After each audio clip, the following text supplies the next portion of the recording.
नमस्कार, आपका स्वागत है हमारे चैनल एवरग्रीन स्टडी में।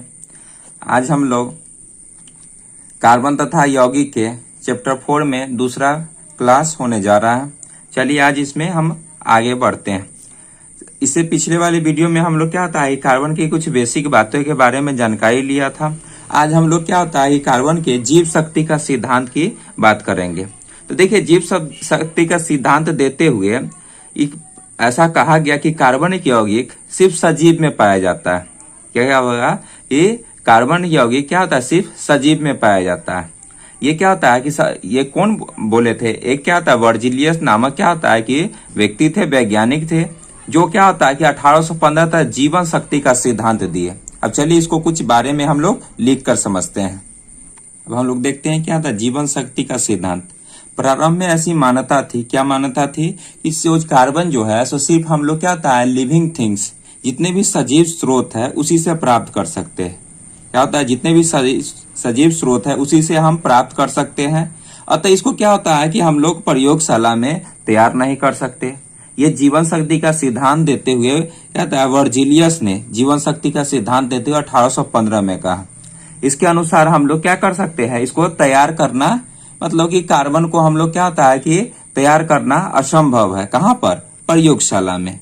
लेकिन क्या होता है एक गलती से क्या होता है कि इनका एक कह सकते हैं कि देखिए गलती से ही बात ही कर रहे हैं कि गलती से जो वर्जिलियस के जो छात्र थे या स्टूडेंट थे, जो भी कह सकते हैं, उनके क्या होता है कि इस धारणा का अंत वो कर दिए, जिसका नाम था, उस छात्र का नाम था बोरहल ने। मतलब इन्हीं के ये चेले थे।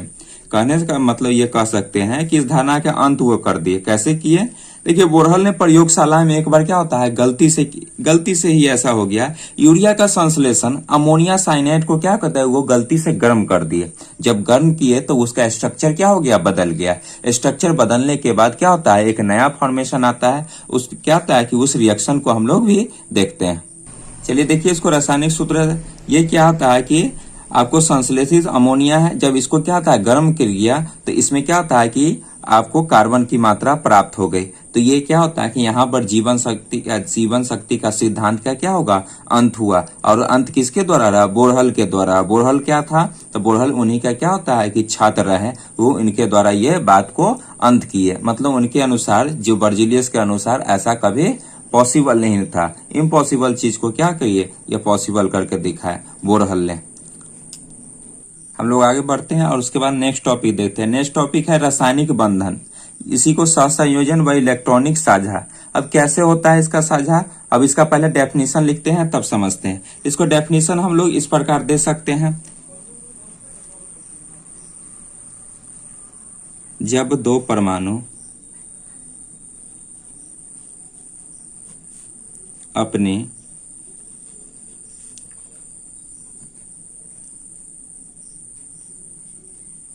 बाह्यतम कक्षा के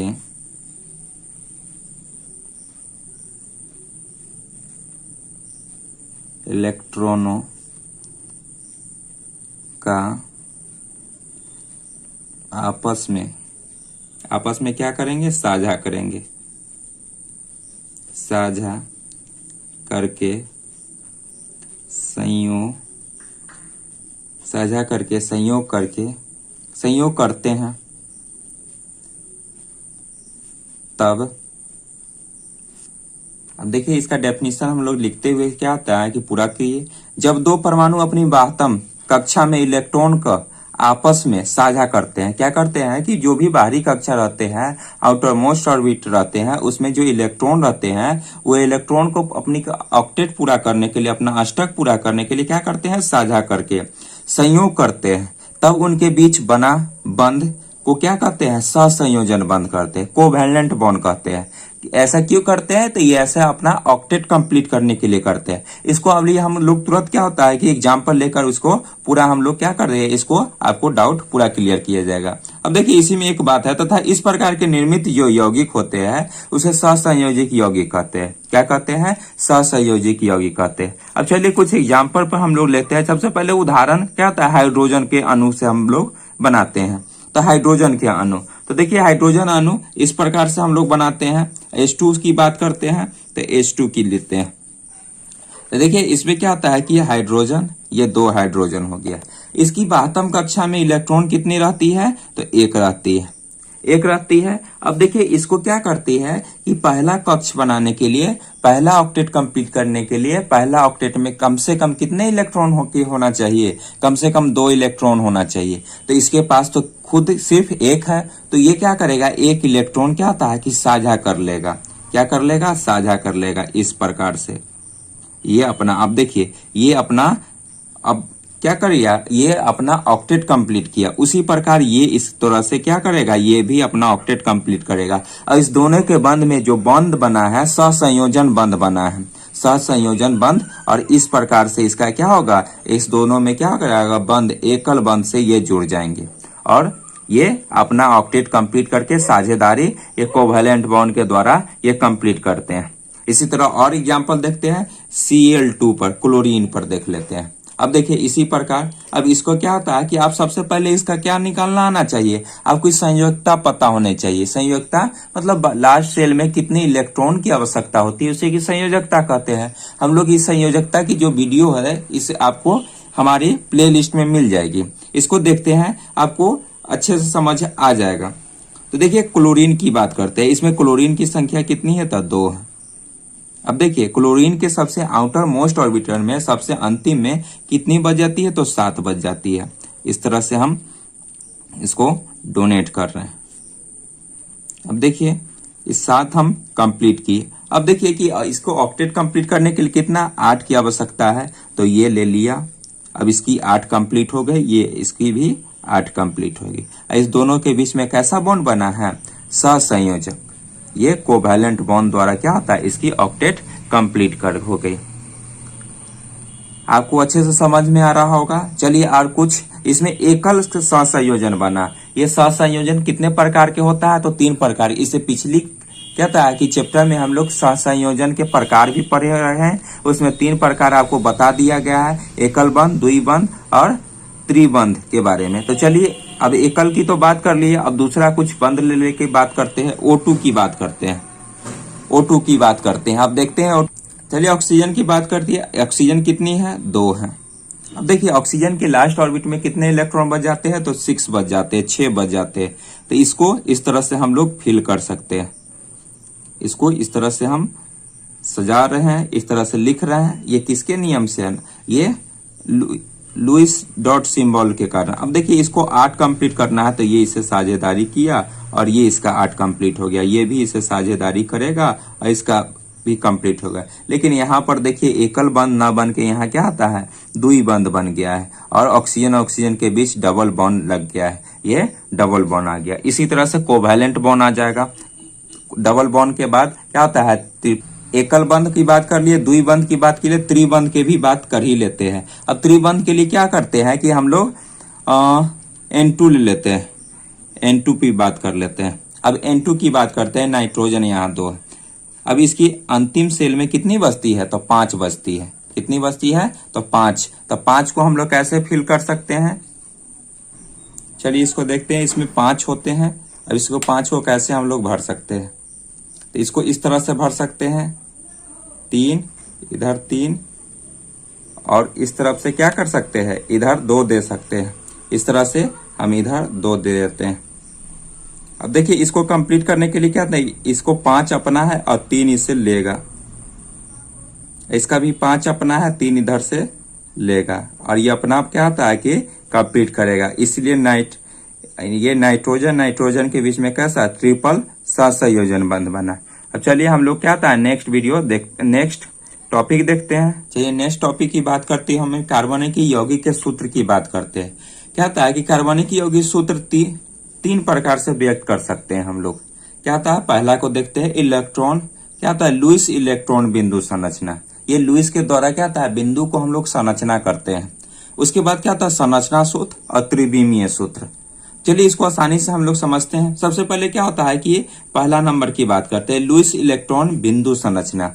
तो देखिए कि इसमें होता क्या है कि जितने भी क्या करेंगे, यह संरचना प्रत्येक परमाणु जो रहती है उससे जुड़ी जितनी भी क्या रहेगा, जितना भी संयोजी इलेक्ट्रॉन की व्यवस्था को दर्शाता है। क्या कह सकते हैं, इसको एग्जाम्पल पर हम लोग समझते हैं। जैसे क्या होता है कि हम मीथेन की बात करते हैं, C और H4 की बात करते हैं। अब देखिए कि इसमें कितने प्रकार के क्या होता है कि संयोजन से जुड़े हैं।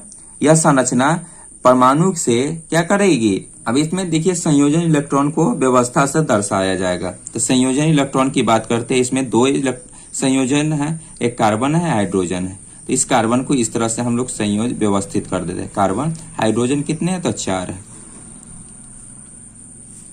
अब देखिए इनका जितना भी इलेक्ट्रॉन वास्तव कक्षा में रहता है वो हम लोग यहाँ दर्शा रहे हैं। ये जो दर्शाने के लिए तो क्या होता है कि अनपेयर इलेक्ट्रॉन है, ये सब अनपेयर है, अयुग्मित इलेक्ट्रॉन है। और ये भी क्या होता है, अयुग्मित इलेक्ट्रॉन है। ये अपना सब क्या होता है, ऑक्टेट कंप्लीट करना चाहेगा। ये जो बिंदु संरचना दिए थे ये लुईस द्वारा दिया गया था, इसलिए उनके सम्मान में हम लुईस बिंदु संरचना से द्वारा इसको क्या करते हैं, बोला जाता है। तो सबसे पहले देखते हैं कि इसमें क्या होता है कि ऑक्टेट कंप्लीट हम लोग कराते हैं। तो इस तरह से ये अपना इस तरह से हाइड्रोजन अपना, ये भी और ये, और कार्बन अपना क्या कर रहे हैं के द्वारा कर लिया गया है। इसमें हम सिर्फ दिखा रहे हैं, ये जरूरी नहीं कि ये दिखाना, ये बिंदु संरचना को ही क्या आता है कि कहा जाता है।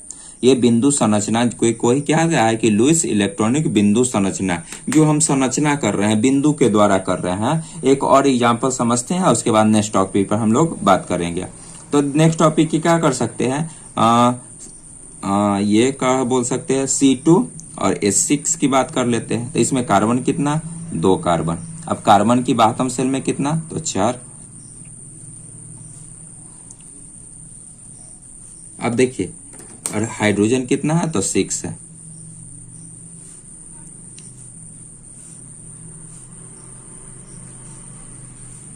अब देखिए ये संरचना जो है, ये संरचना ही कहलाती है। ये जो संरचना हम लोग दी है इसी को लुईस बिंदु संरचना कहलाते हैं। अब ये क्या होता है, संरचना बनाकर हम क्या करेंगे, ऑक्टेट को कंप्लीट करा देंगे, साझेदारी करा देंगे कोवैलेंट बॉन्ड द्वारा, और ये अपना इस प्रकार से ऑक्टेट कंप्लीट कर लेगा। और ये भी कार्बन इस प्रकार से यहाँ से होते हुए और इस तरह से क्या होता है, ऑक्टेट कंप्लीट करवा देगा। इसका सिंपल सा इस तरह से आपको क्या होता है कि एकल बॉन्ड द्वारा इसको इस प्रकार से H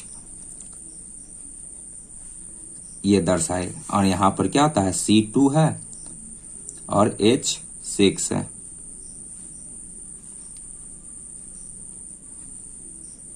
ये कंप्लीट हुआ। अब नेक्स्ट बात हम लोग करते हैं संरचना सूत्र।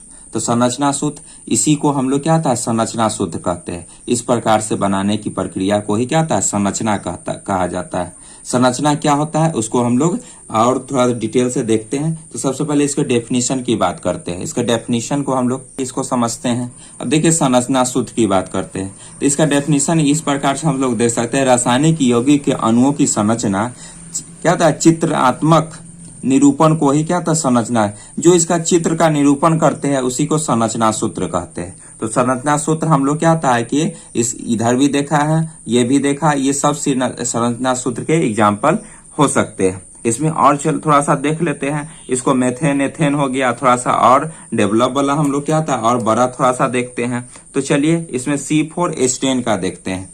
C4 और H10 की बात करते हैं। इसमें कार्बन कितने हैं, तो 4 है, 1 2 3 और 4। हम लोग अब जान चुके हैं कि कार्बन के साथ कितने अधिकतर लग सकते हैं, तो 4 लग सकते हैं, 1 2 3। अब देखिए ये इसके लिए और ये इसके लिए, दोनों के लिए ये साझेदारी करेगा कोवैलेंट बॉन्ड के द्वारा।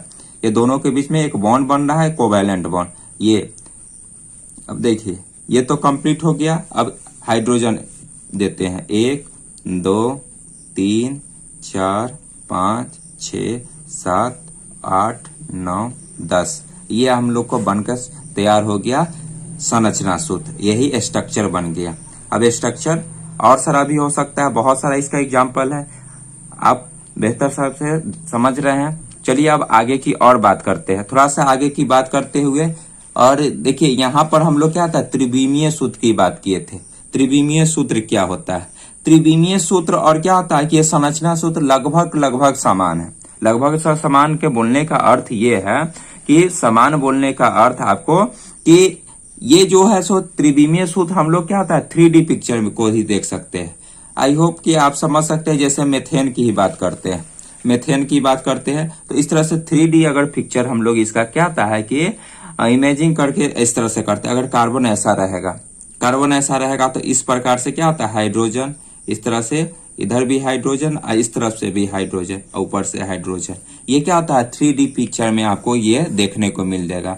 मतलब कि इसी का हम लोग निरूपण करेंगे, चित्रण निरूपण, तो उसको आसानी से देखा जा सकता है 3D में। उसी को क्या होता है कि त्रिविमीय सूत्र कहते हैं।